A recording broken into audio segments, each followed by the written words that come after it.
Ganesh ji free कब रहते हैं? तो हमने कहा अब ये तुम्हारे ऊपर, हमको तो मालूम भी नहीं, हम तो अपॉइंटमेंट लिए भी नहीं उनसे, तो तुम्हें ज्यादा स्मरण हो। तो किन लगे आप शंकर जी की कथा करते हो, आपको नहीं मालूम कि गणेश जी कब फ्री रहते हैं? हमने कहा गणेश जी फ्री रहने का केवल एक समय होता है, एक टाइम होता है, एक पल होता है, एक घड़ी होती है कि गणेश जी महाराज हमारे घर में आ गए। गणेश जी की सबसे पहली जो आरती हो, उस आरती के समय पर अगर धूप बत्ती जलाई जाए या गोबरी को जलाकर उसमें गूगल छोड़ी जाए और गूगल छोड़ने के बाद गणेश जी का नाम ध्रुम वर्ण कह दिया जाए तो गणेश जी को तुम्हारे घर की पूजा स्वीकार करना पड़ती है। बस वो समय हम जानते, हम तो बस उतना जानते हैं कि शिव महापुराण में लिखा और मुद्गल पुराण में लिखा, गणेश पुराण में लिखा, गणेश जी का एक नाम होता है ध्रुम वर्ण। क्या नाम है? ध्रुम वर्ण गणेश जी का एक नाम होता है। जब हम धूप जलाकर और धूप लगाने के बाद में गणेश जी की सबसे पहली आरती करने के पहले अगर हम सबसे पहली आरती गणेश जी की कर रहे हो, अपने घर में स्थापना कर रहे हो, बिठा रहे हो और तुम चाहते हो कि गणेश जी मेरे घर में आके मेरी पूजा को स्वीकार करें और जो मांगू मेरा गणेश मुझे दे 10 दिन के अंदर, तो पहला नाम लेकर पुकार लेना ध्रुम वर्ण विनायक, बैठो, बस काम हो गया। वो फ्री होकर आता है, वो बैठता है। गणेश जी की प्रियता है दुर्वा। क्या प्रियता है? दुर्वा। कितनी दुर्वा गणेश जी को समर्पित करी जाती है? मात्र 5। कितनी? आज के जमाने में लोग गट्ठा बनाकर चढ़ा दें, वो अपनी जगह पर 5 दुर्वा पंचम इंद्रियों को वश में करने के लिए और भगवान के 5 जो स्वरूप हैं उनको अपने भीतर उतारने के लिए पंच दुर्वा। और दुर्वा में भी 3 गांठ। जब दुर्वा समर्पित करी जाती है तो उसमें नीचे दुर्वा की डंडी पर गांठ रहती है, 3 छोटी छोटी गांठें होना चाहिए। कितनी गांठ? जो भगवान को समर्पित करी जाए। जिस लड़के और लड़की का विवाह नहीं होता, आज मालिनी को बहुत तकलीफ दे रही है, तो सफेद दुर्वा, जहां पानी वाला स्त्रोत होता है, जहां पानी भरा हुआ होता है, वहां पर एक दुर्वा लगी होती है, सफेद दुर्वा। जैसे हरी दुर्वा होती है ना गणेश जी को चढ़ाने वाली, ऐसी सफेद दुर्वा होती है। वो सफेद दुर्वा बालचंद्रेश महादेव को चंद्रमा पे से घुमाकर शिव जी को समर्पित करना है। उसी को लेकर आकर सवेरे शिव जी का बालचंद्रेश महादेव नाम लेकर उस दुर्वा को खाना है और शिव जी पर जल चढ़ाकर उसका आचमन करना है। जल बाबा चाहेगा तो कुछ दिन में वो पत्थरी अपने आप कहीं निकल ही जाएगी और आपको तकलीफ नहीं। बालचंद्रेश महादेव। आप शिव की आराधना जो करते हैं, शंकर का जो आराधना करते हैं, शिव स्मरण करते हैं, शंकर का नाम का जाप करते हैं, शिव भक्ति में जो डूबते हैं, उसका एक सुख आनंद करने वाला महाराज। माता पार्वती जी रो रही हैं। शिव जी ने कहा तू क्यों रोती है? तेरे रोने का कारण क्या है? क्यों रो रही है? किस लिए रो रही? प्रभु मेरा पुत्र आज मुझे गलत दृष्टि से देख रहा है, इसलिए मुझे रोना आ रहा है। शिव जी ने कहा चिंता मत कर, इसका अंतिम समय आ गया। जब व्यक्ति अगर माता को गलत दृष्टि से देखने लगे तो उसका अंतिम समय आने में देरी नहीं लगती। शिव जी ने उसी समय पर काल भैरव को प्रकट करा और भैरव को प्रकट कर कर उसी समय पर भगवान शंकर ने उस अंधकासुर के प्राणों को हर लिया। भगवान देवाधिदेव महादेव उस स्थान पर खड़े होकर स्वयं काल भैरव को वर प्रदान कर देते हैं। हे भैरव, तो जगत के कल्याण के लिए तेरा प्रागट्य हुआ, जगत कल्याण के लिए। ये श्रंभेश्वर महादेव जो नाम है,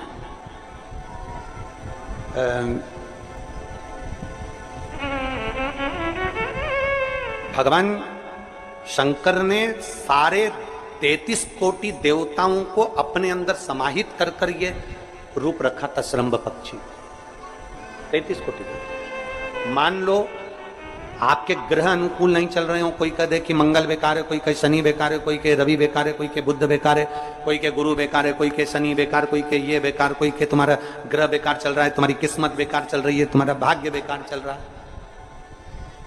तो पहले तो जो तुमसे कह दे कि तेरा भाग्य बेकार चल रहा है, उसके चरण छू के उसको प्रणाम करके वापिस आ जाओ। क्यों?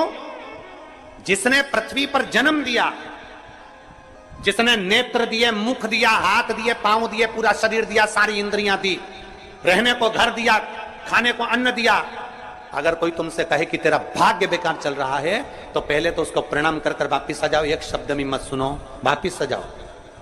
क्योंकि दुनिया में आप सबसे ज्यादा भाग्यशाली हो जो भगवान ने आपको पृथ्वी पर पैदा करा। कुत्ता बना के पैदा नहीं करा, जानवर बनाकर पैदा नहीं करा, झिंगुर और कीट पतंगा बनाकर पैदा नहीं करा, सड़ते हुए कुत्ते के शरीर में इल्ली पड़ जाती है वो बनाकर पैदा नहीं करा, कीड़ा चूहा बनाकर पैदा नहीं करा। मेरे भगवान ने तुम्हें मनुष्य बनाकर पैदा करा है। जितने पृथ्वी पर मानव पैदा होते हैं ये अपने आप में भाग्यशाली होते हैं, कोई अभागा पैदा नहीं होता। कोई तुमसे कह दे तेरा भाग्य बेकार चल रहा है, तेरी किस्मत बेकार चल रही है, उसके पांव पड़ो, वहां से निकल लो, अपनी पत्रिका लपेटो और वापिस सजाओ जन्म पत्रिका लेकर। भाग्य तुम्हारा बेकार नहीं है, तुम्हारी किस्मत बेकार नहीं है। भाग्य उसका बेकार है जो तुमको कह रहा है कि तुम भाग्यशाली नहीं हो, तुम किस्मत वाले नहीं। भाग्य उसका बेकार है जो पृथ्वी पर जन्म ले लेता है, शंकर जी के मंदिर में 1 लोटा जल चढ़ाना चालू कर देता है, शंकर के मंदिर में झाड़ू पोछा करना प्रारंभ कर देता है, वो कभी भी अभागा नहीं होता, वो भाग्यशाली ही होता है। वो अभागा नहीं है, वो भाग्यशाली है। और जितने पृथ्वी पर मनुष्य जन्म है, चाहे वो छोटे से छोटा बड़े से बड़ा, आपका हाथ पैर शरीर सब भगवान ने दिया है, आपको करोड़पति बनाकर पैदा करा है, फिर भी आप अपने आप को अगर अभागा समझते हो तो आपके ऊपर है। किस्मत वाले हो, करोड़पति बनाकर भेजा है।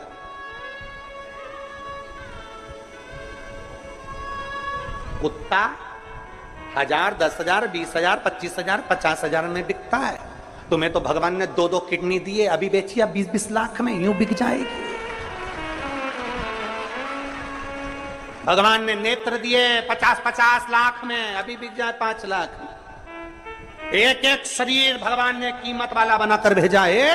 किसी डॉक्टर के पास बैठना और पूछना कि कौन से अंग की कितनी कीमत होती है, वो डॉक्टर बता देगा कि तुम्हारे शरीर की क्या कीमत है। और उसके बाद भी कहते हो कि हम अभागे।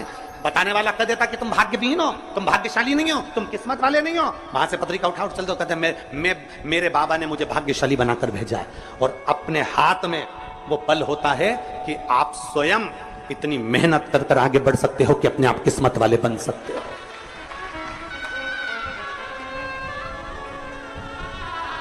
अपने आप।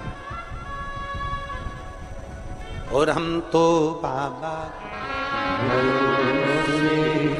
चलते हैं। आप स्वयं भाग्यशाली हैं, आप स्वयं किस्मत वाले हैं। कोई कैसे कहते तुमको कि तुम अभागे हो? ना ना, हमारे बराबर भाग्य नहीं है किसी का। तुम्हारी ग्रह खराब है, तुम्हारे ग्रह खराब है। शंभेश्वर महादेव का नाम 7 कनेर के पुष्प, कितने? 7 कनेर मालूम है? ये रोड पर जो जाते हो डिवाइडर में पीला पीला फूल लंबा, जो कि पशु पक्षी कोई नहीं खाता, जहरीला फूल माना जाता है। कनेर के 7 फूल, एक बेलपत्र। जिस समय पर कनेर का फूल बेलपत्र के साथ चढ़ाया जाएगा तो 7 कनेर के पुष्प सीधी बेलपत्र पर आपको रखना।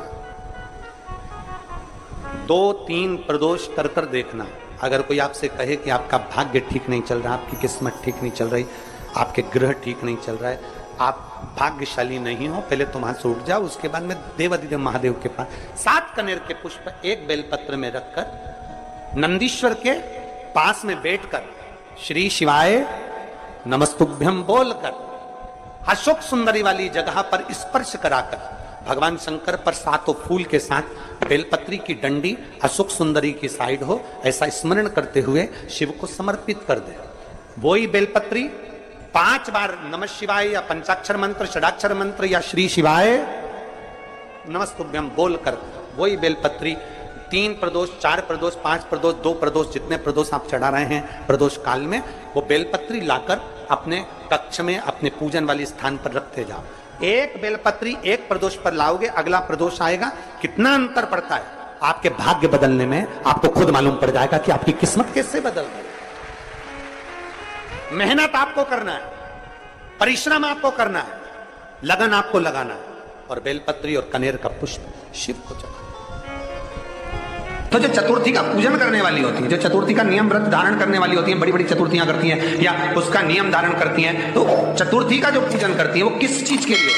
केवल संतान, पुत्र, परिवार, हमारा कुटुंब, हम जिस कुल में हैं, हमारा कुल वैभव की ओर बढ़े, संपदा की ओर बढ़े और उसकी आयु बढ़े, उसकी आयु बढ़े, वैभव बढ़े। चतुर्थी के दिन सात गांठ वाली दुर्वा 21 ले लो और चतुर्थी के दिन गणेश जी को समर्पित कर दो। पंचमी तिथि को उस दुर्वा को उठाकर दूध में डाल दो और उस दुर्वा को दूध में डालकर उस दूध में उस दुर्वा को मल लो और जिसके सफेद चमड़ी पड़ गई हो, चर्म रोग हो गया हो, उस दूध को उस दुर्वा के साथ, दूध नहीं भी हो तो पंचमी के दिन दुर्वा का लेपन शरीर पर कर लें। आधे घंटे तक करने पर पंचमी को प्रदोष काल में स्नान कर लें। महाराज, आपको चर्म रोग में आराम लग जाएगा, सफेद चमड़ी अपने असली रंग में आना प्रारंभ हो जाएगी। आज भी नियम है, जिसके घर में ज्यादा चूहे होते हैं ना, 5 लड्डू चतुर्थी के दिन सोबरी ऋषि के नाम लेकर घर में रख दो, जिंदगी में कभी चूहा नुकसान नहीं करेगा घर में। अमृत पीने वालों को क्या कहते हैं? देव। और विष पीने वालों को क्या कहते हैं? जम के बोलो जरा, महादेव। 33 कोटि देवता, सबसे ज्यादा बात किसकी मानते थे? जम के बोलो, महादेव की। एक सरल भाषा में समझना, पहली बार इस प्रसंग को लेकर आए। श्री राम शिव महापुराण की कथा यह कंजरी में चल रही है, पहली बार यह प्रसंग आया है तो ध्यान से सुनना जरा। अगर आपका कोई काम नहीं हो रहा है, बैंक का कोई काम नहीं हो रहा है, विद्युत विभाग का कोई काम नहीं हो रहा है, तुम्हारा नगर पालिका का कोई प्रशासन का कार्य नहीं हो रहा है, तो तुम क्या करते हो? फाइल तो लेकर जाते हो, साथ में उस प्रशासन का कोई परिचित व्यक्ति जिसकी सब मानते हो,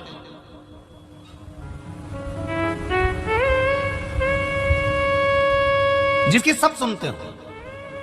विधायक जी, आप हमारे साथ चलोगे क्या? हमारा ये कार्य है, आप कर लोगे क्या? महात्मा जी, आप हमारे साथ चलोगे क्या? हमारा ये कार्य कर दोगे? मतलब आप उसको लेकर गए हो जिसकी बात कभी ना कटे, कभी ना कटे। आप उसको साथ लेकर जाओ, आप उसको लेकर पहुंचो।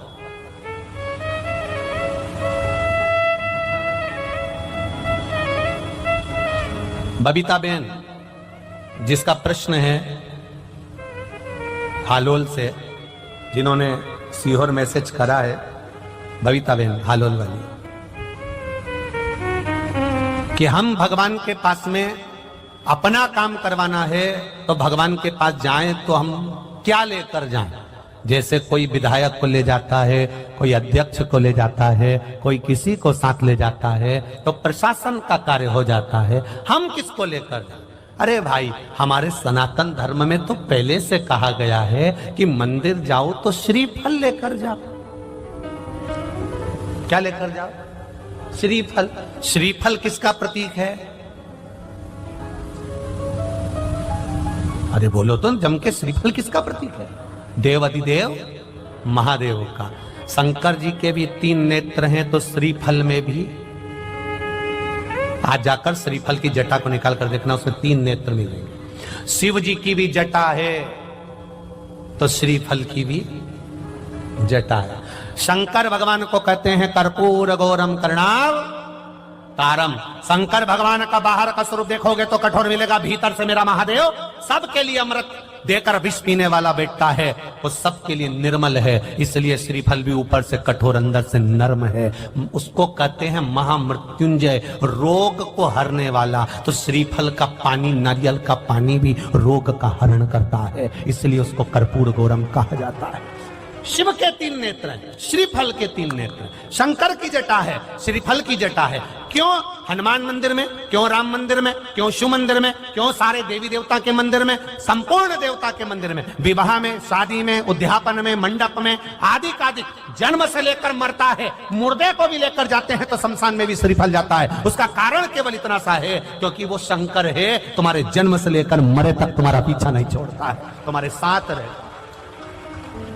किसी गुरु को बुलाना है, श्रीफल दे देते हैं। किसी से काम निकालना है, श्रीफल दे देते हैं। किसी का सम्मान करना है, श्रीफल दे देते हैं। क्यों? क्योंकि शंकर जब उसके हाथ में पहुंचता है, शिव उसके करीब में पहुंचता है, शंकर जब उस मंदिर में पहुंचता है, हम राम जी के मंदिर पहुंचे, हनुमान जी के मंदिर पहुंचे, देवी जी के मंदिर पहुंचे, देवता के मंदिर पहुंचे, हम नारियल ले गए, श्रीफल ले गए। श्रीफल ले जाकर हमने जब दिया तो देवता प्रसन्न हो जाते हैं कि मेरा महादेव आ गया है, इसकी पहचान बहुत ऊपर है, इसकी फाइल निपटाना पड़ेगा।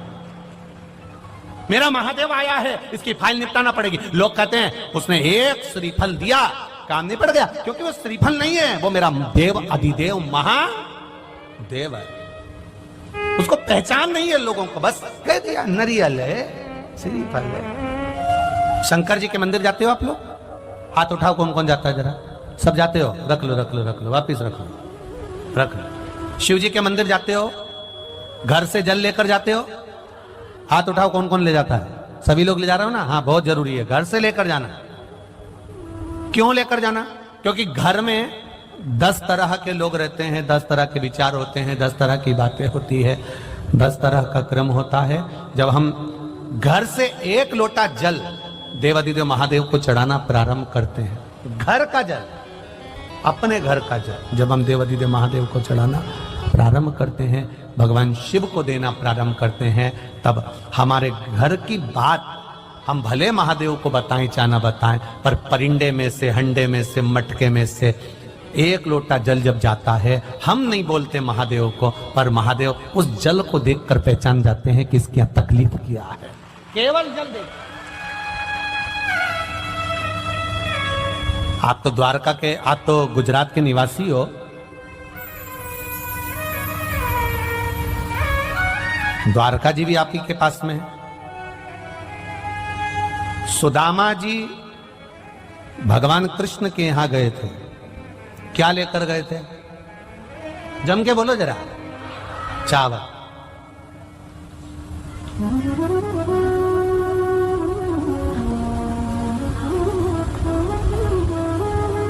भगवान कृष्ण ने 3 लोक का राज्य दिया, 3 लोक का राज्य चावल को देख के दिया था कि बासमती था कि लाल किले का था? चावल देख के दिया था भगवान ने? नहीं, चावल नहीं। पड़ोस में गई सुशीला, मेरा पति द्वारका जा रहा है, थोड़ा सा कुछ दे दो। वो फटक रही थी तंदुल, उसने सुशीला के पल्लू में दे दिया। पल्लू में जब तंदुल आया, और पल्लू में तंदुल आया तो तंदुल डलते से ही पल्लू फट गया, नीचे चावल गिर गया, नीचे गिर गया चावल नीचे। सुशीला ने उस पल्लू को फाड़ा, उसके 4 भाग सुशीला ने करे, एक तंदुल उसमें भरा, और तंदुल भरकर ले जा रही है, कंकर भी पड़ा हुआ है, बीनती बीनती रास्ते भर जा रही है, आंख का अश्रु उस तंदुल पर गिरते चले जा रहा है, आंख का अश्रु उस तंदुल पर गिरता गिरता जा रहा है, गिरता गिरता। तंदुल को बांध कर सुदामा जी को दे दिया, सुदामा जी ये तंदुल लेकर चले जाओ। ये तंदुल सुदामा जी आप लेकर जाइए। सुदामा जी ने तंदुल बाजू में दबाया, लेकर पहुंच गए।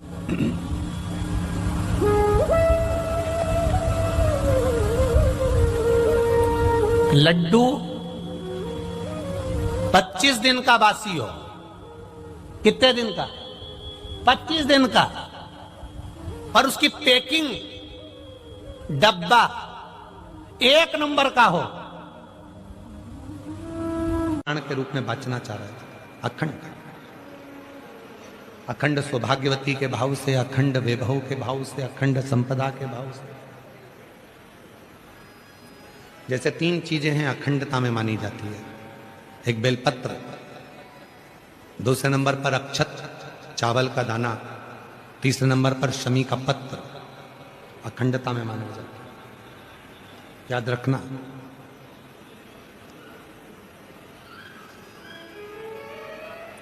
एक बेलपत्र एक ऐसी है कि अगर भगवान शंकर के मंदिर में शिव जी पर शिवलिंग पर चढ़ाई जाती है, भले वो वहीं से उठाकर धोकर क्यों ना चढ़ाई गई, तुम एक हफ्ते तक भी अगर मंदिर नहीं आए हो और अगर एक बेलपत्र तुमने, मान लो आज तुमने एक बेलपत्र चढ़ा दी और घर गए, या रात को या दूसरे दिन तुम रजो धर्म से हो गए, रजस्वला हो गए, मंदिर नहीं जा सकती 5 दिन 6 दिन 7 दिन, या कहीं जाना पड़ गया, तो क्या कहते हैं कि हमारा जल चढ़ाने का नियम टूट गया। कोई कहता है मेरा ये पूजन खंडित हो गया। नहीं, शिव महापुराण बड़ी सुंदर बात कहती है, एक बेलपत्र, एक शमी पत्र और एक चावल का दाना, ये 3 ऐसे हैं जिनको अखंड माना है। यदि आप रोज शिव जी के मंदिर में आप जल चढ़ाने का नियम रखा है और आपको मालूम पड़ा कि मेरा रजो धर्म इस तारीख को आने वाला रहता है, तो 2-3 दिन पहले से या तो शमी पत्र या चावल का एक दाना या बेलपत्र शिव को चढ़ाना प्रारंभ कर दिया करो। तो आप यदि 15 दिन भी मंदिर नहीं गए हो तो भी आपका जल अखंड निरंतर स्वीकृत किया जाता है, अखंड माना। भले तुमने 10 दिन 15 दिन उस जल को नहीं चढ़ाया, तुम 5 दिन 7 दिन नहीं जा सकी, मंदिर नहीं पहुंची, तुम मंदिर तक नहीं जा पाए, तुम कोई कार्य में लग गए, तुम नहीं पहुंचे, पर उस जल को अखंडता में, अखंड। क्यों? एक बात आप लोगों ने, पशुपति व्रत किसने करा? हाथ उठाओ जरा, किन किन ने करा? सारे पंडाल वाले। हाँ ठीक है, रखिए। पशुपति व्रत में एक बात कही जाती है, 3 चीजें हैं। एक है पाशुपत्य अस्त्र, दूसरे नंबर पर है पाशुपति योग, और तीसरे नंबर पर है पशुपति व्रत। 3 चीज। इसमें जो पशुपति व्रत होता है, इस व्रत में कथा में कहा जाता है कि आप लोग जब व्रत करो और 2 व्रत हो गए, या आपको बीच में कहीं जाना पड़ गया, या रजो धर्म आ गया, या कोई काम आ गया, आप शादी में चले गए, फंक्शन में चले गए, बीच में आपका जो 2-3 व्रत छूट गए, उसके बाद वापिस व्रत करोगे, तो कई लोग कहते हैं हमारा खंडित हो गया। नहीं नहीं, खंडित नहीं हुआ। पशुपति व्रत 5 व्रत होते हैं। बीच में अगर तुम कहीं चले भी गए, कोई फंक्शन में चले गए, बाहर चले गए, देश विदेश चले गए, कोई रजो धर्म में चले गए, तो आप उस व्रत को नहीं करते हो। पर वो व्रत भले तुमने नहीं करा, पर इसके पहले तुमने जो शंकर जी की पूजन करी थी, इसके पहले तुमने जो पशुपति व्रत करा था, पिछले सोमवार को जो तुमने पशुपति व्रत करा, उसमें जो बेलपत्री चढ़ाई, पिछले सोमवार को तुमने पशुपति व्रत करा, उसमें जो चावल का दाना चढ़ाया, पिछले सोमवार को जो तुमने पशुपति व्रत करा, उसमें भूल से भी तुमने अगर शमी पत्र या चावल का दाना या बेलपत्र कभी चढ़ाया है, तो वो व्रत तुम्हारे चाहे 15 सोमवार छूट गए, 5 सोमवार छूट गए, 3 सोमवार छूट गए, 4 सोमवार छूट गए, पर वो व्रत तुम्हारा अखंड कहलाता है। भले तुम उसको करो चाहे मत करो। फिर वापिस आते हो, वापिस आने के बाद फिर व्रत करते हो। अब तुम्हारा 3रे नंबर का व्रत है, फिर चालू हो जाता है, 4थे नंबर का व्रत फिर हो जाता है, फिर कहीं जाना पड़ गया, फिर एक व्रत रह गया, फिर वो मान्य होगा। तो वो खंडित नहीं होता, खंडित नहीं।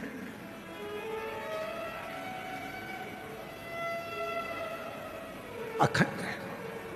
और कितनी सुंदर बात कही, तुम्हारे घर में कोई लक्ष्मी जी की मूर्ति है, गणेश जी की मूर्ति है, ठाकुर जी की मूर्ति है, विष्णु जी की मूर्ति है, देवी देवता की मूर्ति है, खंडित हो गई है, तो किसी ने कह दिया कि ये खंडित हो गई घर की मूर्ति, इसको तुम विसर्जन कर दो। ना, किसी का एक्सीडेंट हो जाता है, हाथ टूट जाता है, तो घर के बेटे को बदल दो क्या? घर की जो मूर्ति होती है वह छोटी होती है, छोटी। तो शिव पुराण क्या कहती है, उस मूर्ति के आसपास में कहीं पर भी एक चावल का दाना या एक बेलपत्र या शमी पत्र उसके आसपास में कहीं पर भी रख दो, वो मूर्ति खंडित नहीं, अखंड कहलाती।